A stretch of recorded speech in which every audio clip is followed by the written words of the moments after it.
Ya, terima kasih pemirsa, Anda masih bersama saya Gengudia dan juga Kepala Dinas Komunikasi dan Informatika Bapak Bobi Arisandi. Pak Bobi, kita melanjutkan perbincangan kita seputar layanan-layanan yang ada di aplikasi Jikopi. Dari berbagai layanan yang ada nih Pak, layanan mana saja yang paling banyak dikunjungi oleh masyarakat? Ya, jadi kita ini Jikopi ini kan ada mulai dari J-Yanmas, Jember Layanan Masyarakat yang tadi itu juga surat-surat dan para OPD ada layanannya. Kemudian juga ada layanan nama JIDER, Jember Digital Entrepreneur. Nah, ini para startup Jember, para anak muda yang punya usaha dan digital boleh bergabung dengan kita. Ya. Di situ ada tempatnya di sana. Kemudian ada J-Event. J-Event ini Jember yang mengupdate event-event kegiatan seperti ini. Nanti tanggal 17 ini ada Tajemtra ya. Tajemtra 2022 ini di sana juga ada info-info tentang itu. Kemudian Genius ini kaitan dengan pemberitaan. Pemberitaan kembali lagi dasar tadi yang disampaikan Pak Bupati, birokrasi pelayanan itu ada birokrasi maupun pimpinan itu adalah pelayanan masyarakat. Kita tujuannya apa? Menyampaikan di sana kaitan dengan pemberitaan biar tahu masyarakat apa sih yang sedang dikerjakan oleh pemerintah ini. Karena gaji kita dari uang rakyat kan gitu ya. Nah, terus mana Pak yang paling banyak di antara itu? Itu fluktuatif pergerakan. Kami tiap minggu kan monitor. Akhir-akhir ini ya, masuk di akhir minggu November kemarin kita lihat tuh tertinggi ternyata Genius. Jadi banyak masyarakat yang ingin mendapatkan informasi di sini ya. Informasi dan berita update tentang Jember. Apa sebenarnya ada di Jember. Nah, beberapa waktu yang lalu yang paling ramai adalah di J-Yanmas. Kita melihat ternyata waktu itu pendaftaran anak sekolah. Banyak bentuk keterangan dan lain itu. Ini tetap kita pantau terus, kita monitor terus. Baik, jadi ini fluktuatif, bisa J-Yanmas yang lebih tinggi kala itu, bisa juga Genius yang seperti saat ini lebih unggul seperti ya Pak. Pak Bobi, apa sih Pak tata kelola pemerintahan yang ingin dirubah dengan adanya aplikasi Jikopi ini? Ya, yang pasti untuk aplikasi Jikopi ini kan kita ingin membentuk suatu ekosistem smart city ya. Artinya kita sudah dengan transformasi digital yang semakin cepat, ini kan kita harus mengikuti dengan mengelola semacam ini 2,6 juta masyarakat dengan ada 8.078 KK waktu itu. Ini kan kalau tidak bisa difasilitasi ini kan menjadikan persoalan baru, persoalan besar. Ini memang harapan kami nantinya ini satu implikasi dari SPBE, Sistem Pemerintahan Berbasis Elektronik. Kami bisa mengetahui, kami bisa tracing ya, surat-surat apa yang paling banyak dibutuhkan oleh masyarakat. Tadi itu, kalau menjelang sekolah ternyata banyak di J-Yanmasnya. Kemudian yang tidak kalah penting di situ ada juga UMKM.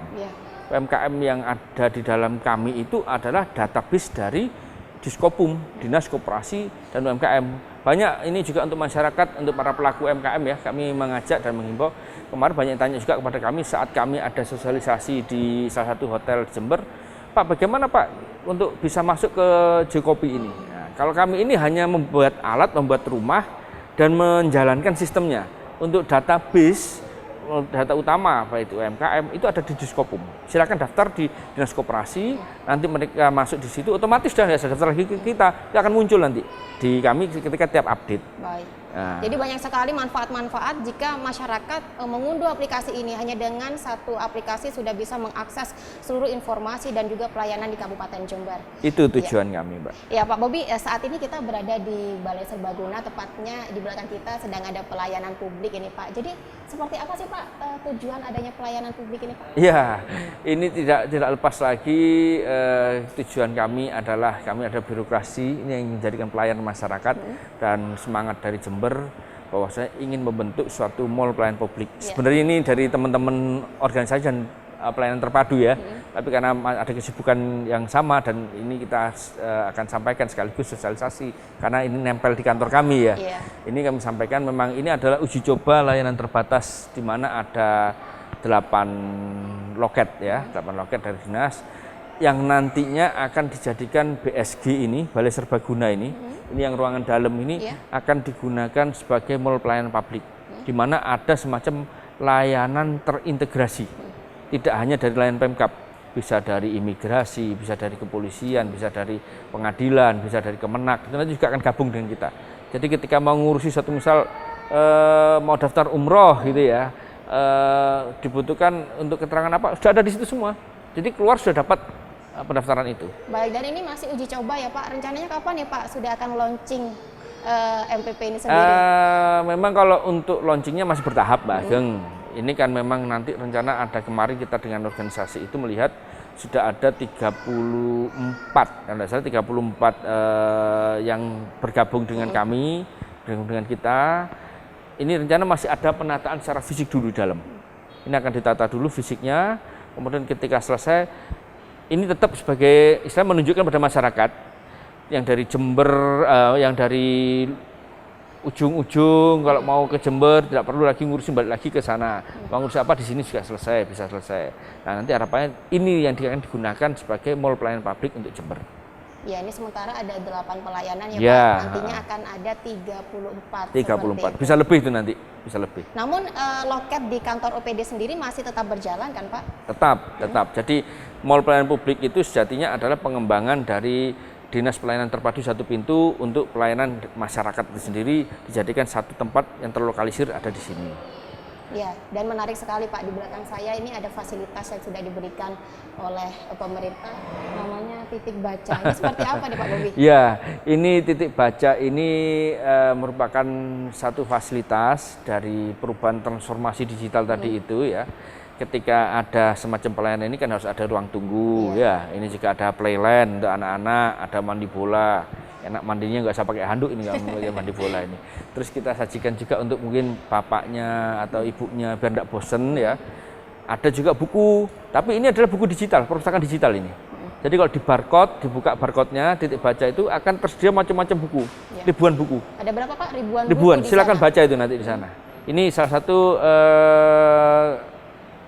upaya transformasi digital ya, untuk menjadikan bahwasanya tidak perlu menyediakan ruangan besar, tidak perlu lemari yang besar, dan cukup dengan itu kita bisa menggunakan Android. Lebih efisien seperti itu. Lebih efisien dan kekinian katanya anak sekarang kekinian, ya Pak ya. Ya Pak Bobi, mungkin masih banyak masyarakat yang belum tahu adanya aplikasi Jikopi ini. Apa yang ingin Pak Bobi sampaikan kepada masyarakat Pak agar lebih smart di era digital ini? Silakan. Ya, memang kami terus berupaya, kami masih terus pengembangan agar menjadi lebih sempurna, dan juga kami terus mengevaluasi. Kemarin ada di 6 kecamatan yang kami rasakan penggunaan Jikopi ini sangat rendah. Akhirnya kami mengadakan sosialisasi di mana ada Pak Camat, Pak Kades, dan ada kemarin Pak RW, Pak RT, Pak RW juga sebagian. Ini memang silakan Pak RT, Pak RW maupun juga teman-teman yang ada di desa disampaikan. Ini untuk memudahkan masyarakat. Ini untuk satu, agar tidak ada pungli lagi. Yang kedua, memberikan pelayanan cepat untuk masyarakat itu sendiri, kapanpun, dimanapun waktunya sudah tidak terbatas. Malam hari bisa dilakukan tanda tangan, pagi hari sebelum jam kantor juga bisa. Jadi tidak ada lagi alasan tidak ada di tempat. Karena kami pun kadang-kala kalau untuk teman-teman dari internal Kominfo, saya luar kota itu tetap kita jalan, surat tetap berjalan. Juga para berikut lain. Monggo, silakan di-download di App Store-nya maupun di Play Store-nya ya. Tulis Jember Kota Pintar. Download, kemudian verifikasi, masukkan nomor NIK yang sesuai dengan KTP. Ini juga menjadikan verifikasi data kami. Ada di mana posisi Anda sekarang. Itu akan kita sinkronkan dengan data real kependudukan yang ada. Silakan digunakan, gratis semuanya. Banyak sekali manfaat yang akan diperoleh masyarakat jika mengunduh aplikasi Jikopi. Jadi buat pemirsa jangan lupa download aplikasi Jikopi mulai dari sekarang. Ya Pak Bobi, menarik sekali perbincangan kita pada siang hari ini, namun sayang sekali kita terbatas waktu Pak. Mungkin di kesempatan lain kita bisa ngobrol lebih banyak lagi. Pak Bobi, terima kasih atas waktunya, sehat selalu. Terima kasih Pak Ageng. Ya itu tadi pemirsa perbincangan kita bersama Kepala Dinas Komunikasi dan Informatika Bapak Bobi Arisandi seputar aplikasi Jikopi atau Jember Kota Pintar. Mewakili kerabat kerja yang bertugas, saya Ageng Widya pamit undur diri dari hadapan Anda. Terima kasih, sampai jumpa.